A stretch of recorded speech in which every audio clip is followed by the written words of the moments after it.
buenos días. Hoy les voy a presentar mi monografía que se llama Aproximaciones experimentales a la relación memoria-ruido en el aula de clase, estudio de caso con estudiantes de primaria baja. Es por Martín Otaora con la tutora Marcela González Ortega. Entonces, para desarrollar este tema de investigación toca establecer un contexto.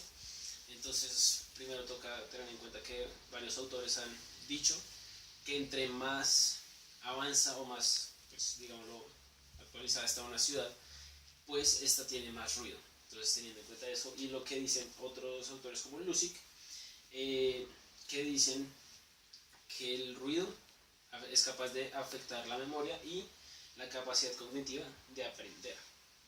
Entonces, teniendo en cuenta pues, el previo contexto, se ha notado que el ruido se está empezando a naturalizar en las aulas de clase. Pues esta naturalidad es muy peligrosa porque genera varios problemas, como lo son la pérdida del tiempo en las clases, la pérdida de memoria y problemas de salud. Entonces, teniendo en cuenta estos problemas, pues se plantearon dos preguntas. La primera es: ¿existe relación entre la memoria a corto plazo y 3 niveles de ruido distintos en una población de estudiantes entre 8 y 10 años en la ciudad de Bogotá? Pues esta es una pregunta de sí o no. Entonces se planteó una segunda pregunta, y es: ¿cómo se manifiesta dicha relación? Entonces el objetivo principal, la pregunta principal es averiguar cuál es la relación entre el ruido y la memoria. Entonces, para esto se planteó un objetivo general, que es identificar la relación que existe entre los diferentes tipos de ruido, entre los diferentes niveles de ruido y la memoria a corto plazo en un grupo de estudiantes de primaria baja. Luego, y para resolver este objetivo general, se plantearon dos específicos: el primero siendo reportar los resultados en un test de memoria a corto plazo, y el segundo, establecer si existe alguna diferencia significativa entre los tres niveles de ruido. Entonces, lo principal, lo que vamos a tratar de encontrar es si existe una relación entre el ruido, las clases y la memoria a corto plazo. Es muy importante este tipo de investigación por tres motivos fundamentales. Primero, el ruido es algo muy frecuente, es inevitable, todo hace ruido, incluyéndolos. Entonces, pues, toca tenerlo muy presente todo el tiempo. También que no se le presta suficiente atención, es decir, la gente, como se dijo antes, ya es normal, ya la gente no le presta atención, ya simplemente es algo del común. Y por último, la gente no entiende o no sabe o no quiere reconocer todos los problemas que vienen con el ruido. Entonces, por eso es importante esta investigación. Teniendo en cuenta todo lo anterior, es necesario definir uno de los conceptos más importantes, que es el ruido. Entonces, el ruido es un sonido molesto, no armónico, que generalmente está compuesto por la interferencia de ondas. Por esta misma definición es que la música no es considerada ruido. Por eso mismo esto es un poquito duro, no es ruido, y esto tampoco es ruido.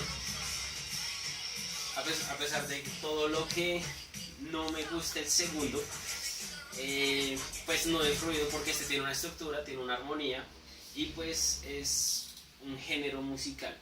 Entonces no toca descartar la música como ruido a pesar de los gustos. Ahora bien, varias instituciones mundiales, especialmente la OMS, han propuesto el límite mundial para el ruido. Entonces, ellos han establecido que 85 decibeles por 8 horas es el máximo que debería haber en un área pública. Y Colombia, a nivel nacional, ha establecido una regla muy parecida, que es el artículo 13, decreto 614/1984, el cual dice que 85 decibeles es el máximo por 8 horas. El ruido también genera muchos problemas a nivel de salud. Entonces, el ruido empieza a ser perjudicial desde 100 decibeles y puede causar estrés, cansancio, dolor de cabeza, pérdida auditiva y daño en los tejidos del oído. Además de eso, hay varios tipos de ruido. Empezamos por la primera categoría, que es la de duración. Ahí se encuentra el fluctuante, que es un ruido que va variando a medida que pasa el tiempo, pero es una variación constante. Luego está el estacionario, que se mantiene constante durante todo el periodo de tiempo en el que esté. Y finalmente el impulsivo, que hay un ruido constante, pero súbitamente hay un ruido que excede pues el que había antes. Esto podría, un ejemplo sería un martillo por una vez o dos. Y luego están los de frecuencia, que es el blanco, que es pues el normal, el que nunca cambia, el que varía, el que no varía casi en el tiempo, y el rosa, que es un ruido alto que va decayendo a razón de 3 octavas por segundo. Entonces ahora toca definir otro de los conceptos más importantes para esta investigación, que es la memoria. Existen varios tipos de memoria, pero los más importantes son la memoria a largo plazo, la memoria sensorial y la memoria a corto plazo. La memoria a largo plazo tiene una capacidad ilimitada. Esto quiere decir que puede guardar una cantidad de información que no se acaba. También es involuntaria, es decir, uno generalmente recuerda cosas involuntariamente, uno le llega el recuerdo de determinadas cosas sin siquiera uno quererlo o pensarlo, pero también se puede evocar. Y finalmente tiene una permanencia total, es decir, todo lo que entra en la memoria a largo plazo se quedará a menos de que haya algún tipo de trauma. Luego tenemos la memoria sensorial. Esta es la que hace una relación entre ciertas características de objetos y pues el objeto en sí. Es decir, si yo les digo ácido, probablemente piensen en un limón o una fruta ácida y su cuerpo va a reaccionar de cierta manera, probablemente salivando, porque tiene una memoria a, pues si hay algo ácido es necesario salivar. Y finalmente tenemos la memoria a corto plazo, que es la más importante para esta investigación, y esta es de duración limitada y es renovando información constantemente. Es por esto mismo que cuando preguntamos un nombre se nos olvida los 10 minutos, porque estamos recogiendo información de forma constante. Ya entendiendo el concepto de ruido y memoria, esta es la ruta metodológica que se utilizó para tratar de encontrar la relación. Primero se recogió una población de 23 estudiantes de primaria baja entre 8 y 10 años. Se eligió este rango de edad porque es entre los 6 y 10 años o 12 donde hay más ondas teta en el cerebro. Esto quiere decir que los niños tienen una mayor capacidad de recordar y que tienen una mayor habilidad de aprender. Es por esto que pues, las mamás dicen que aprendan idiomas o deportes a este tipo de edad. Luego se utilizó la aplicación Decibel Level Meter Sound Pressure. Se usó para tener los 3 niveles constantes de ruido durante todo el aula, y fueron aplicados los niveles de 63, 75 y 85 en todo el salón. Con ese ruido se utilizó también el test de la Universidad de Washington, que consistía en mostrar letras que parecían al azar. Los niños tenían 3 segundos para verlas, recordarlas y tenían que luego anotarlas. Para evitar trampas se les hizo levantar las manos y dejar los lápices en el puesto. Este test tomaba más o menos 10 minutos. Y finalmente se realizó un t-test que tenía el objetivo de demostrar que los datos obtenidos en la prueba de Washington eran significativos. Entonces, como podemos ver en este diagrama de flujo, tenemos la población, tenemos un ruido insertado de 63, 75, 85. Con este ruido tenían que luego responder un test de memoria que iba a ser medido tanto por el formato hecho por mí y por la aplicación que se mencionó previamente. Entonces, los resultados que mostró la prueba realizada fueron los siguientes. A 63 decían los estudiantes tuvieron un promedio de 27 aciertos, a 75 un promedio de 24 y a 85 un promedio de 22. Esto nos muestra que van bajando a medida que sube el ruido. Luego tenemos la desviación estándar, que es qué tanto se alejan los datos de la media del grupo. Entonces podemos ver que va bajando también a medida que sube el ruido, lo que significa que los estudiantes en general fueron peores juntos a 85.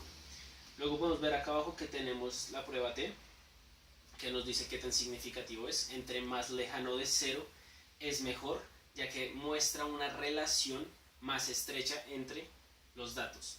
Entonces podemos ver que hay un 5 en la de 63 y 85, lo que quiere decir que los datos, o sea, el cambio en los datos es muy cercano. Esto quiere decir que es muy importante, muy significativo estadísticamente, mientras que el cambio entre 75 y 85 no es tan grande, porque aún con un poco de ruido, 75, aún así empeoraron su desempeño.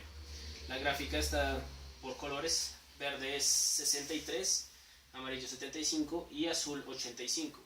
Entonces se ven los resultados de todos los 23 estudiantes, y la barra roja indica la desviación estándar de cada uno de los estudiantes. Luego acá podemos ver la misma tabla pero partida en 3 para poderla analizar mejor. Podemos ver que hay una escala que, bueno, podemos ver que parecen iguales la de 63 y 85, pero esto no es lo mismo, porque la de 63 llega a una escala de 40, mientras que la de 85 llega a 30, es decir, los de 63 lograron pasar los 30 aciertos, algo que es pues muy bueno para esta investigación. También Cabrera hizo un examen parecido a 85 pero a 68, y tuvieron un 15% de error cuando llegaron a 85. La prueba que yo realicé tuvo un 18% de error extra, cosa que se asemeja mucho a este experimento hecho en España. Entonces, para concluir, existe una relación inversa entre el ruido estacionario y la memoria a corto plazo en un grupo evaluado de 23 estudiantes pertenecientes a primaria baja en el Colegio de Bogotá. La relación es inversa entre el ruido estacionario y la memoria a corto plazo en cuanto hubo un aumento en la cantidad de aciertos en la respuesta de los estudiantes cuando este fue el menor ruido, mientras que cuando hubo un mayor ruido disminuyeron sus aciertos. Existen diferencias significativas entre los resultados durante el test de 63 decibeles y el de 85 decibeles por dicha relación. Y finalmente, el problema del ruido debe ser considerado a nivel de la ecología humana, pues la variación en los niveles del mismo altera la interacción del hombre con el medio en el que está. Muchas gracias. Acá están unas sugerencias para la próxima investigación, que es analizar una población más grande para hacer que estos datos sean aún más significativos, tener en cuenta variables como trastornos léxicos, mal oído, retraso escolar o categorías socioprofesionales muy desfavorables. Y también se me sugirió que revisara por qué la música sí ayuda a concentrar, pero el ruido ayuda a desconcentrar. Muchas gracias. Agradecimientos y referencias.